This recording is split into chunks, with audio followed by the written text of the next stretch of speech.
بس رمضان کی سب سے بڑی تیاری کیا ہے کہ اپنے دلوں کو صاف کر لو پہلے سے، کہ جس دل میں نفرت ہو، بغض ہو، کسی کے لیے غصہ ہو، کسی کے لیے کیا کیا جذبے ہوں، دل صاف کرنا۔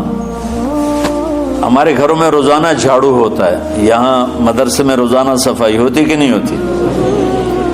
چونکہ دنیا کی اصل گندگی ہے تو جھاڑو ہاتھ سے نہیں چھوٹ سکتا۔ حرم شریف میں دیکھا کیسے چاروں طرف خدام پھر رہے ہوتے ہیں برش لے کر، تو دل پہ غبار ایسے آتا ہے جیسے صحن میں غبار آتا ہے، دل پہ گندگی ایسے آتی ہے جیسے صحن میں آتی ہے۔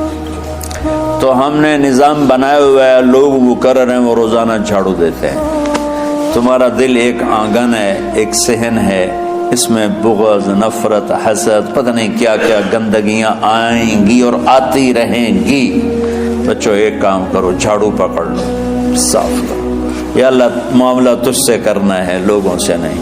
کسی نے برا کہا، کسی نے غیبت کی، کسی نے گالی دی، کسی نے دھکا دیا، کسی نے حق مارا، کسی نے کچھ کیا، یا اللہ تیرے سپرد میں نے اپنے دل کو سب سے صاف کیا، میں نے اپنے دل کو سب سے صاف کیا۔ یہ اتنی بڑی عبادت ہے کہ بڑے بڑے نفلوں والے، تہجد والے، حج عمرے روزے والے تمہیں نہیں پکڑ سکیں گے، کیونکہ اس کا کرنے والا دنیا میں کوئی نہیں۔ نفل پڑھنے والے تو بے شمار ہیں، عمرے کرنے والے بے شمار ہیں، علماء بے شمار ہیں، حاجی بے شمار ہیں، سخاوت کرنے والے بے شمار ہیں، لیکن اس ٹکڑے کو صاف کرنے والا لاکھوں میں ایک بھی نہیں ہے۔ مشکل کام، آپ یہ سیکھ لو، صاف کرو، صاف کرو، صاف کرو۔ یہ رمضان کی سب سے بڑی تیاری اور علم کو حاصل کرنے کی سب سے بڑی چابی ہے کہ اپنے دل کو کھلا کر لو۔ کوئی چیز خالی ہوگی تو کچھ آئے گا۔ جس دل میں بغض بھرا ہو، نفرت بھری ہو، حسد بھرا ہو، کینہ بھرا ہو، اس میں خاک آئے گا، اس میں تو علم کی ایک کرن بھی نہیں آئے گی۔ اس زبان سے چاہے جتنے مرضی موتی بکھیرے، دل اس کا اندھا ہوگا۔ لا تعمل ابصار ولكن تعمل قلوب التي في الصدور۔ یہ آنکھوں سے اندھے نہیں، دل سے اندھے ہیں۔ تو بچوں اپنے دل کو صاف کرنا سیکھو۔ وہ کتنی مشہور حدیث ہے، آپ نے کہا اس دروازے سے ایک جنتی آ رہا ہے، تو ایک انصاری صحابی داخل ہوئے، جوتا ہاتھ میں، داڑھی میں وضو کا پانی۔ اگلے دن اس دروازے سے ایک جنتی آ رہا ہے، تو ایک صحابی آئے، ہاتھ میں جوتا، داڑھی میں وضو کا پانی، وہی صحابی۔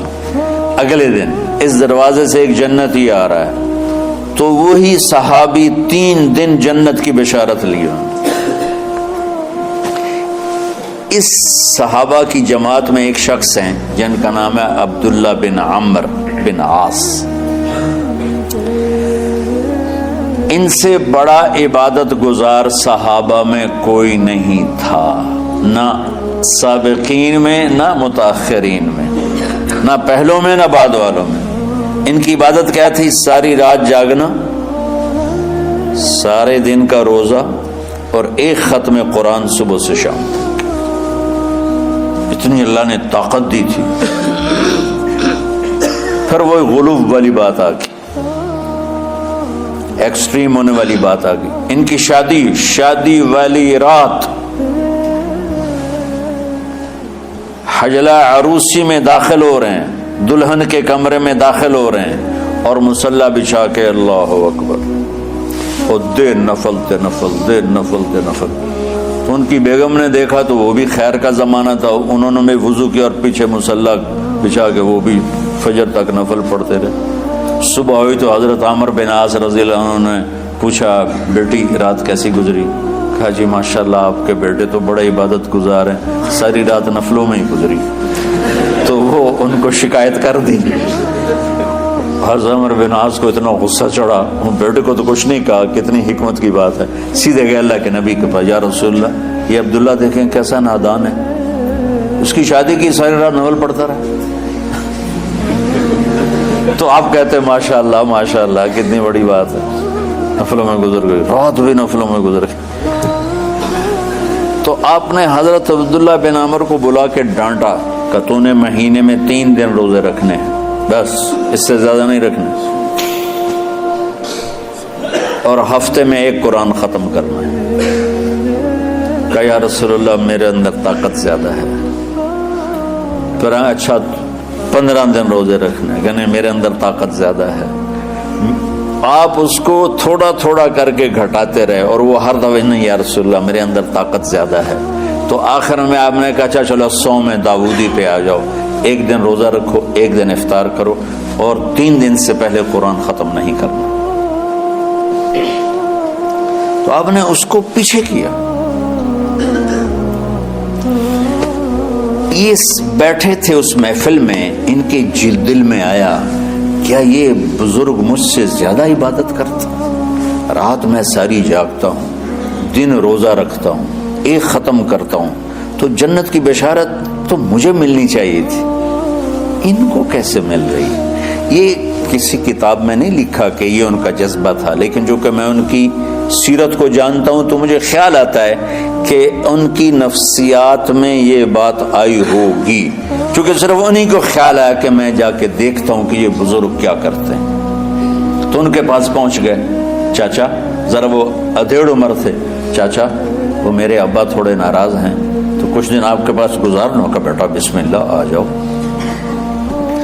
اب رات ہوتے ہی عشاء کی نماز پڑھ کے انہوں نے جلدی سے چادر اوپر لی اور یوں سراغ کر کے ان چاچے کو دیکھنے لگے ایسے کر کہ اب یہ کیا ساری رات سجدہ کرے گا، اور ساری رات روتے روتے روتے روتے مسلح گیلا ہو جائے گا، یا ساری رات رکوع کرے گا، ساری رات قیام کرے گا، ساری رات قرآن پڑھے گا، اس تصور سے یوں دیکھ رہے۔ اور وہ بزرگ صحابی تشریف لائے، سرانے پہ سر رکھا، اللہم بسمک اموت و احیا، ہو گئے۔ اب یہ دیکھ رہے ہیں ابھی اٹھیں گے، ابھی اٹھیں گے، ابھی اٹھیں گے، فجر کی اذان پہ اٹھے۔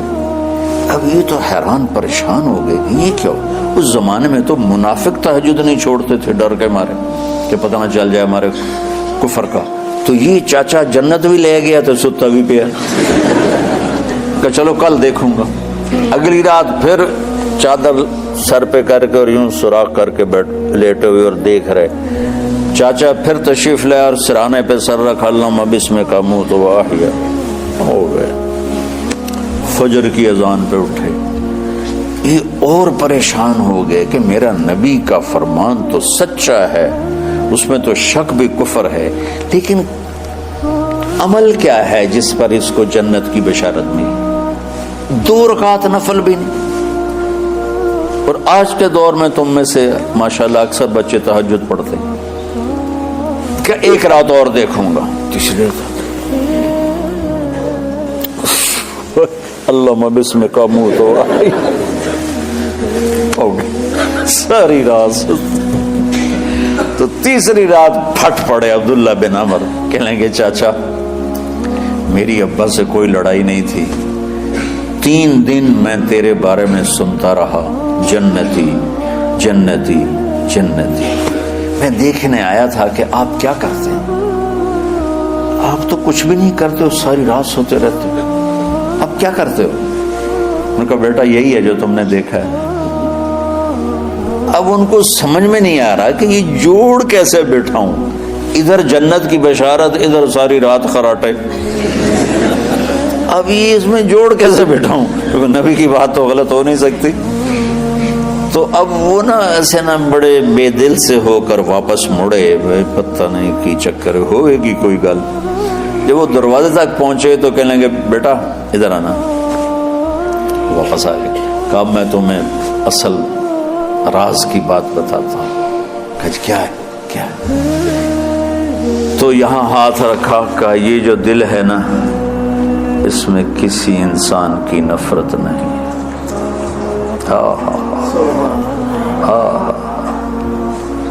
اور جب اللہ کسی کو رزق دیتا ہے، عزت دیتا ہے، مجھے کبھی حسد نہیں ہوا، مجھے خوشی ہوتی۔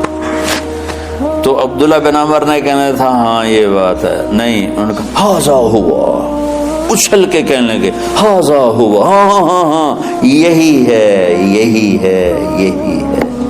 پھر کہنے کہ چاچا پر یہ میرے بس کا نہیں ہے، کون کرے گا یہ؟ اتنے بڑے آدمی ہو کر کہہ رہے ہیں کہ یہ میرے بس کا نہیں۔ تو بچوں، دنیا میں جنتی بننا ہے اور علم اللہ سے لینا ہے تو اسے صاف کر دو، سب کی نفرت سے۔ اس نے مجھے یہ کیوں کہا، اس نے مجھے یوں کیوں دیکھا، اس نے میرے بارے میں یوں کیوں کہا، اس نے میرے بارے میں یہ کیوں لکھا۔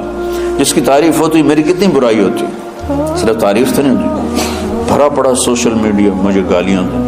اللہ کے فضل سے میرے دل میں ایک ذرے کے برابر کبھی کوئی منفی جذبہ نہیں آیا تو میں دھو کے صاف کر دیتا ہوں، یا اللہ میں نے اپنے دل کو صاف کیا، میرا معاملہ تیرے ساتھ ہے، کسی کے ساتھ نہیں۔ یہی آپ رمضان کی سب سے بڑی تیاری، علم کے حاصل کرنے کا سب سے بڑا ہتھیار آپ کو یہ نہیں ہے کہ تمہیں کتابیں یاد ہو جائیں، تمہیں اشعار یاد ہو جائیں۔ تو ساری امت سے کہتا ہوں رمضان کا استقبال کرو، دلوں کو صاف کر کے، نفرتوں کو مٹا کے، مذہبی نفرت، دنیاوی نفرت، رشتوں کی نفرت، بول چال کی نفرت، سیاست کی نفرت، لین دین کی نفرت، ان سب سے اپنے دل کو صاف کرو تاکہ رمضان میں اللہ نے علم اتارا، اللہ تعالیٰ آپ کو علم عطا فرمائے، اور باقی لوگ جو عام دنیا میں زندگی گزار رہے ہیں ان کے دلوں میں اللہ رمضان کا نور اتارے اور ہدایت کا نور اتارے۔ یہ سب سے بڑی تیاری ہے اس کی۔ اور کسی سے گلہ ہے، غصہ ہے، ناراضگی ہے، کسی سے بولتے نہیں ہو، ابھی سے شعبان آ چکا ہے، آپ شعبان سے رمضان کی تیاری شروع فرما دیتے تھے، تو اس کی تیاری کیا ہے؟ وہ دلوں کو صاف کرو، معاف کرو، معافی مانگو، تمہارا قصور نہیں پھر بھی معافی مانگ لو، دلوں کو صاف کرو، اور اللہ سے سخاوت مانگو کہ اللہ کو سخی بھی پسند ہے اور صاف دل والا بھی پسند ہے۔